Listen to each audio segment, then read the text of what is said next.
How can you have students plan and build a community based on Earth's features in an area? Civil engineers and a lot of other STEM careers use GIS or Geographic Information Systems data to help them create a community that will work in the space that they are given. I'll be sharing an in-depth overview of a STEM lesson that I taught using these concepts that you definitely don't want to miss out on. Students will go through the engineering design process and learn more about what GIS is. Then they'll be given different data of a fictional location that shows them the landscape of an area. From there, they will create the map of this data. They will build the physical features, and then they will plan a community based on these features, but also think about the way that their community works as a whole. Of course, they will make modifications to their design when things don't work. This is such a fun Makerspace lesson that my students loved, and I know that yours will too. Welcome to the Elementary STEM Coach Podcast, a show that'll help you with lesson ideas, systems, and actionable tips to apply to your classroom. I am your host, Naomi Meredith, a former classroom teacher turned current STEM teacher and coach. With over a decade of experience teaching and a master's degree in STEM leadership, I am here to coach you throughout the year to help you gain back more time to create innovative experiences for your students. Grab your earbuds and let's get started. It's always fun for me to record episodes when I get to talk about the lessons that I've taught with my students. And I'm always taking pictures and writing notes when I am teaching these lessons with my students.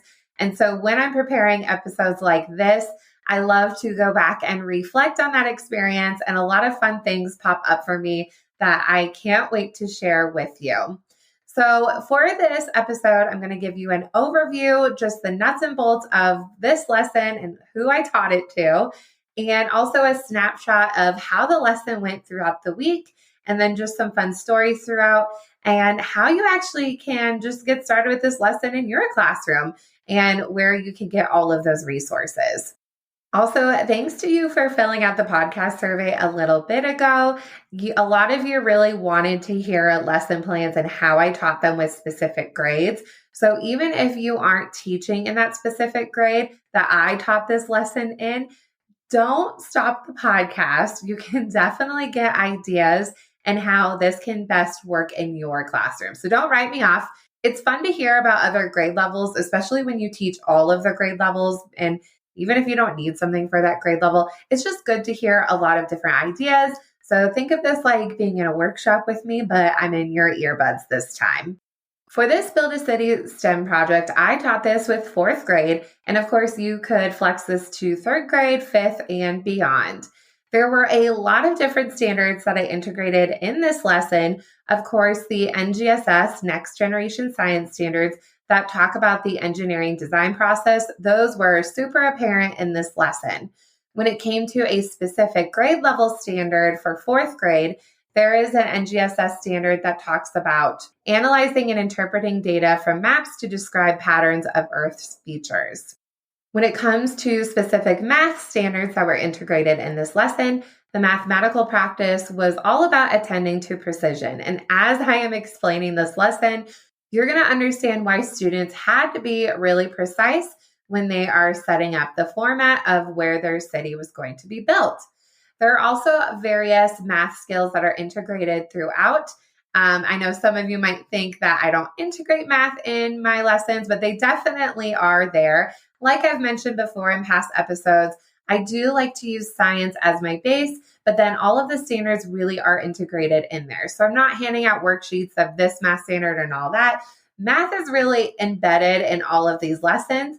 And sometimes the students don't even know that at the time, which is okay. They're using their math skills. It's almost like when you are feeding kids vegetables that they don't like and you're sneaking them in, like making zucchini bread and they really like it. Or what I have done in the past, my teacher, Honey, doesn't like carrots. And so I bought mashed carrots and thought he would be tricked and thought they were sweet potatoes, but he wasn't. But anyway, there is math in this lesson. And so students are attending to a precision with that mathematical practice. They're also working on their math facts when purchasing supplies. And yes, fourth graders still need this skill when using basic math skills. When we were purchasing supplies, which I'll talk about in a little bit, this was super important for the kids and they needed that extra practice. Also, students will be graphing using data that is provided from them, and also creating the landscapes. They will have to use their measurement skills, and they are building the landscapes based on the measurement skills that are provided in the data as well. I didn't do this step with my fourth graders just with the time I had, but for an extension, a great way is students can actually build a scaled model based on certain measurements that you give them, or they can make up the measurements. So there's a lot of opportunities for math in this lesson that are definitely embedded all throughout the week. When it comes to English language arts standards, the students will be accessing a lot of nonfiction text when it comes to videos, articles, websites, all those nonfiction text features, reading a map. And so those are definitely in that lesson and where they can gather information. And of course, don't forget those speaking and listening skills. Oftentimes we think about there aren't specific STEM standards as of now with this recording, totally true. But those speaking and listening standards are super, super apparent in STEM. And so there's a ton of collaboration and talking about their work in this lesson. Also, when it comes to the ISTE standards for students, students are being a knowledge constructor and all of those various things that fall under that. So definitely check out the ISTE standards for students if you're not familiar with them. Again, another great way to integrate STEM and just the planning and how you might want to assess your students if that is an option or something you need to think about. I did teach this lesson 5 days in a row, but I know we all have different schedules, so modify what works best for you. Take out the pieces that you need or don't need, but I'm giving you an overview of how this went in my classroom. To start off this project, students were asked the question that they were going to be answering throughout the week. How can you plan and develop a community based on Earth's features in an area? So not only are students going to be planning and designing a community, they really have to be mindful of the features in the area and where they can and can't build things. We talked about how if there's a muddy area in a landscape, it doesn't really make sense for a house to be built there. There might be some issues with where the water is filtering. Maybe it gets flash floods all the time. That might not be the best place for a house to be built, and there will be some issues. Likewise, if there is a river or a lake, typically houses aren't built on there. Maybe you have a houseboat, but having students really be mindful of the landscape when they're making their decisions and planning their community was super good for them to think about. From there, we did some imagining and students learned more about GIS, Geographical Information Systems, and how they're used in various jobs. We looked at different videos, different websites, and examples of how GIS is used. Sometimes it's even there to help communities with water. So real life examples of how this is used in our world and even day to day as well when we are using maps in our real lives. From there, we also talked about different people who have jobs that will use data and work together to build and create a community. You have the architects who are really thinking about the design and the structure of the buildings. But then you have the civil engineers as well, and then all of the city planners and just how all those people can work together. There are some great videos out there on YouTube that even talk about this collaboration. And they even talk about words of how they don't say engineering design process, but they actually talk about how they collaborate and work together. They plan, they have to revise their plan. They built their plan and then they make changes along the way. They have to make decisions. So all those things that you're doing in your class and how they are actually used in the real world. So students were really mesmerized by this. And it really brought up some great conversations with the students of how some of their parents or people in their family or people they've seen in movies have these types of roles. And then they were asking them questions throughout the week when they were designing their projects. If you're a teacher who needs more of an extension, or you are teaching GT or homeschool, or even a classroom teacher, you can definitely do this lesson. You can have students dive in deeper when it comes to the features that are in a city. Google Earth is a great resource for this, and you can even create a scavenger hunt where students are finding different locations in the world, and then they can notice the different features that a place might have, such as the human features, the cultural features, the physical features. And this can also tell a lot about a place and how people live and why a city might be designed the way that it is. So again, another great extension, another way to integrate a technology tool in your classroom using those mapping skills, even pulling in a little bit of that social studies and really helping them be thoughtful when they get to the planning of their city. Of course, there is more than enough information to dive in that background knowledge. And of course, all that knowledge really helps with the building. So take it or leave it, what would work best with your students. I didn't have time for the Google Earth, but if I were a classroom teacher or any of those other roles that I mentioned, that's something I definitely would integrate. Now, this project I did a little bit differently than some of my other Makerspace projects. Before students actually drew the plan of their city, they actually had to use their fictional GIS data that I gave them and really figure out what their landscape was actually going to look like. I didn't want them to create a city on something they don't know what the city is actually going to look like. Where is all the land features? So that was important for them to do. Students got a grid, kind of like a bingo board in a way, where one side had numbers and the other one had letters. Then they were given their fictional data. I shared it with them through Seesaw because then they could keep track digitally just by highlighting the data that they colored so that they can keep track of it. And they worked together as a partner to color in on their grid the different landscapes. So it would say, these are the areas that are grassy. Here is where a river runs through the city. Color it blue. Here's an area that's muddy. Color it brown. Here's a sandy area. Color that yellow. So this took about a whole class time for students to collaborate and work together to create what their landscape looks like.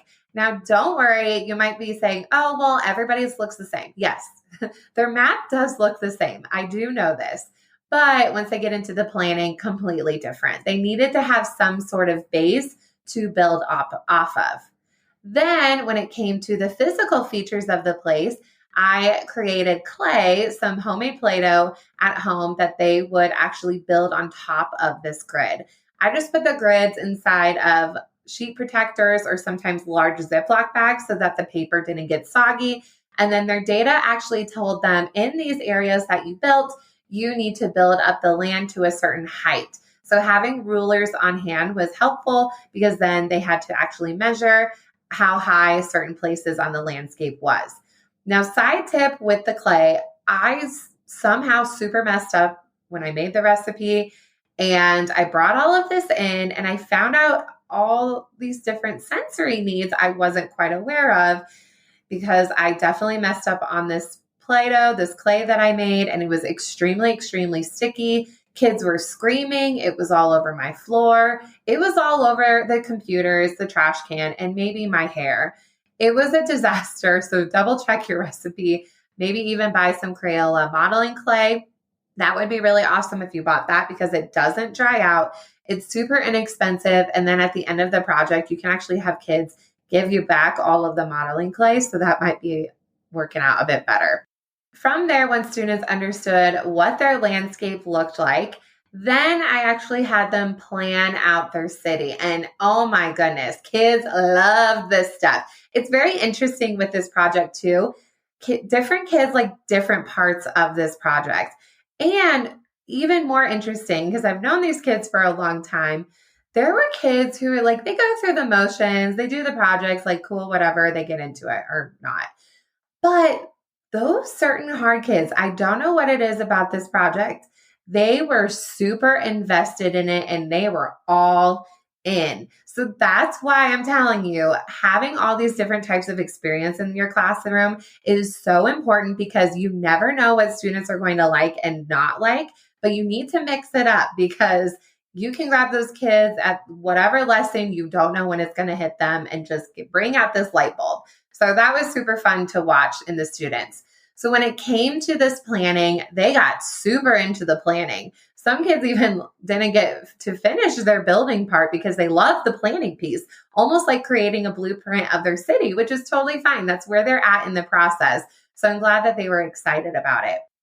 With their plan, they had certain parameters that they needed to add to their city. So I did want to have them add specific things and things that most communities have. Some of those things were having roads, a neighborhood, a way to cross the river. It could be however they wanted to cross the river. So I got some creative designs there. And yes, I did make the kids have a school. We weren't doing online learning in this place, in this fictional place. So there was some sort of school. A lot of kids also added targets, which was super funny as well. And I'll even share some of the things that they added. After students created the plan for their city, then they were ready to build. They did not get unlimited supplies, so I did have my Makerspace menu and money out for them, and they had a budget of $25 where they would purchase the supplies for their city. If you want to hear more about exactly how I use Makerspace money and a menu in my classroom, go back and listen to episode 6. I explain the whole reason behind this and how this actually helps with the materials and management in your classroom when you are doing a Makerspace project like this one. Along the way, I shared with students a checklist of ways to modify and improve their design and ways how they can actually make it a lot better. This was also a great time. You can also have students think about the scale of the things that are in their city. Again, if you want to go even more specific about the measurements and drawing and creating things to scale, you definitely can do that. So just being really thoughtful about the designs and how everything works together as a community is super important when you're a city planner and using the landscape to design what you have in front of you. Students were so proud of their creations and they loved collaborating on this. In a lot of ways, it was like having a hands-on real-life Sim City game.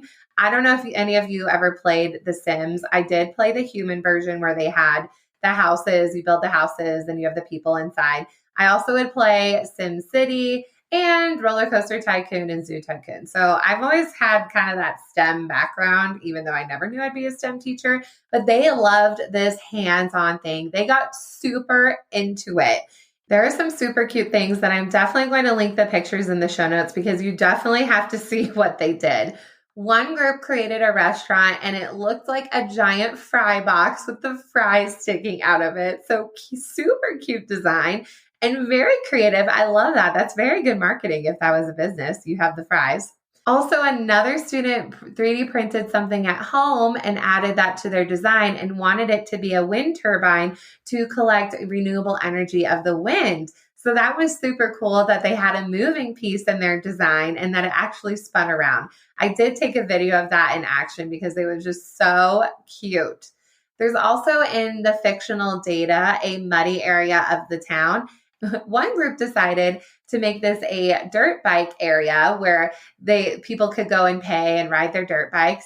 Another group decided this would be fun to have a pig farm and all the pigs would be rolling in the mud. So how cute is that? So again, all of their cities had the same landscapes, but their designs were 100% different.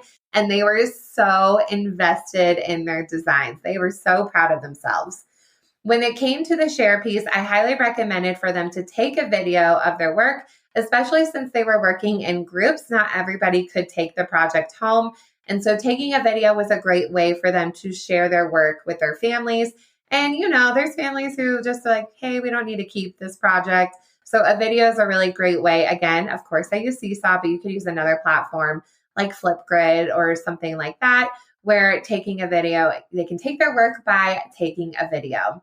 If there's groups who finish early, or if you wanted to extend this project even further, they could take a video of their work and then create a little commercial of why you might want to live in this city and what are the features of this place and try to convince others of why you should live there. So as you're listening, and even while I'm explaining this to you, if I was a classroom teacher, I can see all of these cross-curricular connections, and you could do this whole thing for a while. You can have them in reading, research about GIS and how that's used in real life and new things that they learned and things that they're wondering and things they want to explore more.